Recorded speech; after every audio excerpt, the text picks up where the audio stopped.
რა ქონებას ფლობს მერაბ დვალიშვილი, გამარჯვებების ფასი. 34 წლის მერაბ დვალიშვილი UFC-ს მსუბუქ წონაში ერთ-ერთი ყველაზე გამორჩეული და წარმატებული მებრძოლია.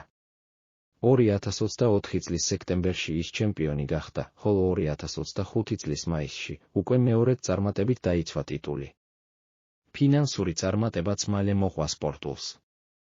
გამოცემა მარკა წერს, რომ დვალიშვილმა ტიტულის მოპოვებითა და დაცვის შემდეგ მილიონებზე დაიწყო ფიქრი.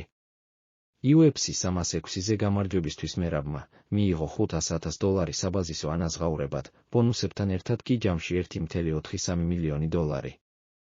UFC 311-ზე უმარ ნურმაგომედოვის წინააღმდეგ ბრძოლაში კვლავ $500,000 საბაზისო ანაზღაურება და $50,000 ბონუსი. მთლიანობაში მისი წმინდა ქონება 2025 წლის პირველი ნახევრის მონაცემებით დაახლოებით $2 მილიონ შეადგენს. ამ თანხის მნიშვნელოვანი ნაწილი მოდის საბრძოლო ჯილდოებიდან, სპონსორებიდან Flash Motorsი, ნაბეღლავი, Star Pro Combat, Panini America, AMC, Hyundai Las Vegas, 11-დან 1bet Social, JE Logistics და სხვა, ასევე ონლაინ მაღაზიიდან, რომელიც მას Athlete Studios-თან თანამშრომლობით აქვს და YouTube არხიდან, რომელსაც 100,000-ზე მეტი გამომწერი ჰყავს. მის წარმატებას აღიარა საქართველომაც UFC 306-ზე გამარჯვების შემდეგ სახელმწიფომ მას გადასცა $1 მილიონი, დაახლოებით $367,000.